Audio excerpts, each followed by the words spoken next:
comedian David Boyle, and I'm quitting alcohol. So I'm reading this book at the moment. It's called The Price of Time. It was recommended by this billionaire investor, Stanley Druckenmiller. He's a very fucking interesting dude, this guy. He comes out like once every 4 years and does like 2 interviews and then fucks off for another 4 years. And he did a couple recently, and he's basically saying he's never seen economic conditions in his lifetime. And he's actually saying there's never ever been in history economic conditions like there are now. These are unprecedented times. And he's like, I've always had an opinion on what the next move should be. And now I'm just sitting back and watching at the moment because there's just nothing to guide you. But he's like, he read this book, Price of Time. And this guy, for a billionaire, seems like a decent billionaire. You know what I mean? Billionaires aren't my favorite people, but he seems to say some of the right shit. Although he did work for George Soros in the 80s. So that's not fucking too exciting. But anyway, he recommended this book, The Price of Time. He's like, it's a fucking tour de force of basically economic history. And so I'm froffing it at the moment. I've got about 80 pages left. It's about 350, 400 pages. And it just goes through basically interest rates and monetary policy from the fucking Sumerians to current day. It's almost like a history book, but from like the last 15 years. A lot of it is focusing on the period from 2008, the great financial crisis, to present-ish, before 2020. So it's not even including COVID and all the bullshit that happened during COVID. This is all pre-COVID, and basically the economy is a fucking mess. And it has been pretty much forever. So basically, what's been happening for close to 1,000 years is no one has come to a consensus on how interest rates should be set. Like, there's never been a consensus. Some will say it should match GDP growth. Others are like, it's got to be below 2%, so people borrow. You need to drop them low to stimulate the economy. You need to keep them high to make the economy strong. No one has come to a fucking consensus. But what the charts show is when you keep them low, you destroy the economy. After a period of low interest rates, every single time, there's been either a deep recession or a depression. This goes all the way back to the Sumerians. And so the monetary policy that the Federal Reserve, let's just call it the central banks of the world, have pursued over the last 11 years or longer, it's now like 15 years, is just pure fucking insanity. Since 2008, they've just been flooding the economy with cheap credit. And cheap credit causes fucking problems like asset bubbles. Think of anything you would consider valuable, how much that's gone up over the last like 15 years since 2008. So the low interest rates cause the asset bubbles, and then it discourages savings because like savings accounts for the last like fucking 12 years at least have been like 1% or 2%. What the fuck are you going to do with that when inflation's like 5% a year? And inflation as well. That's just some arbitrary number they came up with. New Zealand's central bank implemented the 2% inflation target first. And it seems like they were doing that to counteract deflation. So technology causes things to become cheaper. Over time, things get cheaper because technological advances improve productivity, which means your money's getting stronger. And that's a bad thing because the entire world is so fucking deaded up to their eyeballs that if your money becomes stronger, your debt becomes more expensive, and eventually, with enough deflation, you'll fucking enter a deflationary debt spiral where you can never actually pay the debt back.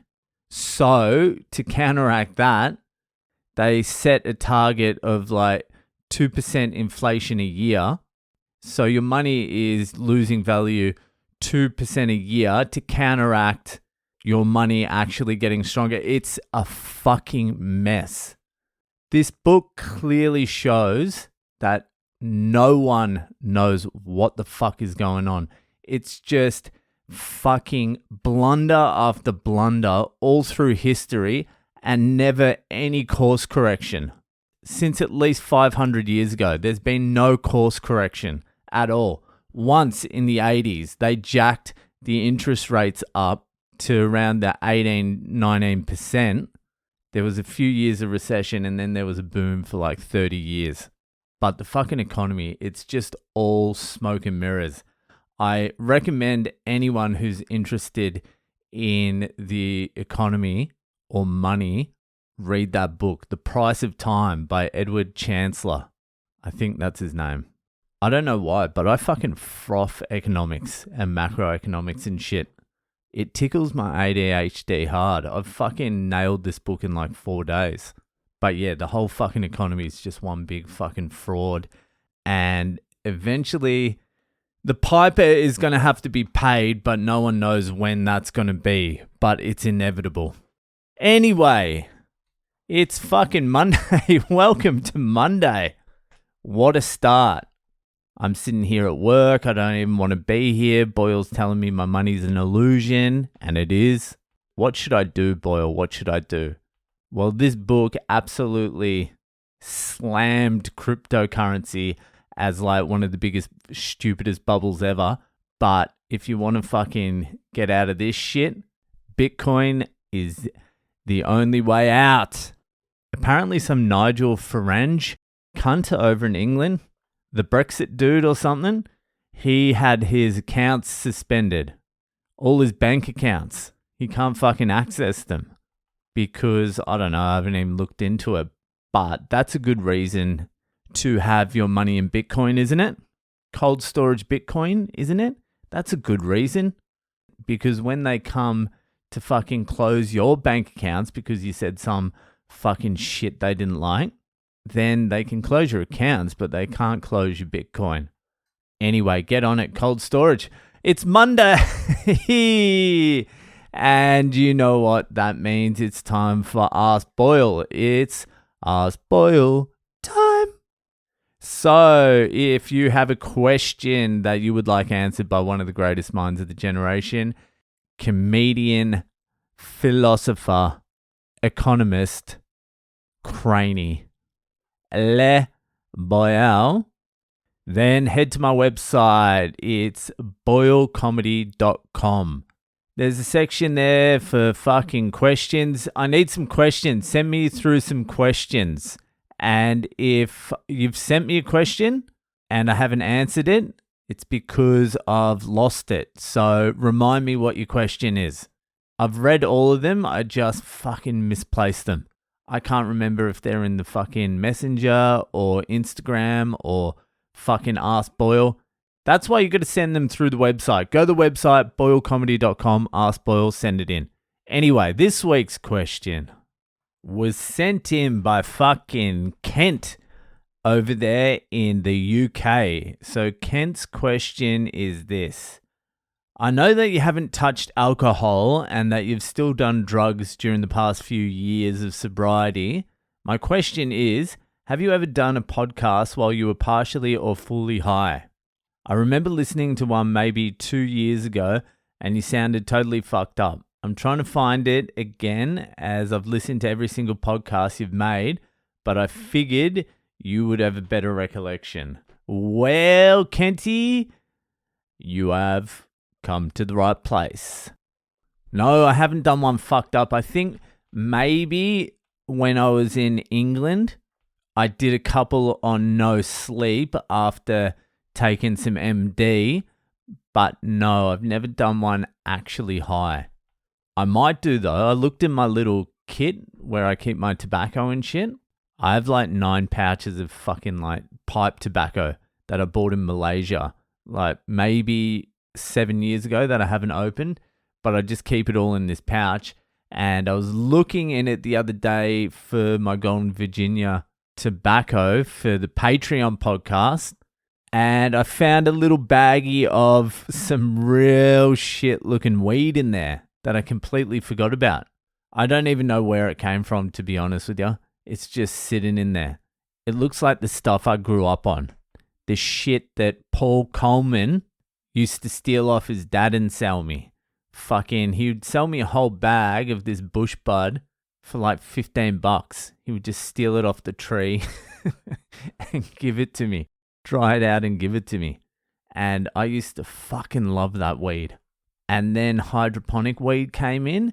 And if I continued smoking that, I would have ended up schizophrenic. Fucking 110. So I have that little bit of weed in the bag, and I was thinking maybe I'll do a little bit of writing, do a podcast, have a little fucking toke of that and see how it all turns out. It's never turned out well, but once in a while I get the idea that it could turn out good this time. This time I'm smarter. I'll just have one toke. I'll have one toke and just stop and let it sink in. The last time I smoked weed was in India, and I think it was actually hashish. And I just started smoking it, and I was only going to have 3 tokes. And I ended up smoking like half the joint. And after about 10-15 minutes, I could barely make it from the room upstairs to my room. And then I got into bed and I was completely fucked. The head was just moving. It was moving too fast, but I was hungry. And so I was like, fuck it, I'm going to have to go down to the kitchen and get something to eat. And I got the munchies, and the only thing there was to eat, because I don't eat sugar, was, I'm going to say it was fucking cashews, dry cashews, but it could have been almonds. Either way, they were dry nuts, and I didn't have any water, so I went back into the bed and just started eating dry nuts, and I couldn't swallow them because I didn't have enough saliva. It was fucked. It was a nightmare. So maybe I'll do that and fucking jump on the pod. Yeah, maybe I will do that. I'll fucking do it. Fuck it. One of the nights when fucking my wife takes the kids to her friend's place or something, I'll spark up a little doob. I'll have like 2 puffs. All right, 2 puffs. Maybe 3. I'll have 3 because it does look like shit weed. I'll have enough for it to be noticeable, which is probably 1. I'll do it. I'll fucking do one high. And I'll probably do one on Dexies as well, because I got a Dexie in there. I'm going to take one of them on a big writing session in the not too distant future as well. But no, to answer your question, no, I haven't done a podcast high or inebriated in any way. So I hope that fucking fixed things up for you, Kenty. Cheers for the question. Send your questions in, people. Share the podcast around, and I'll see you the fuck later.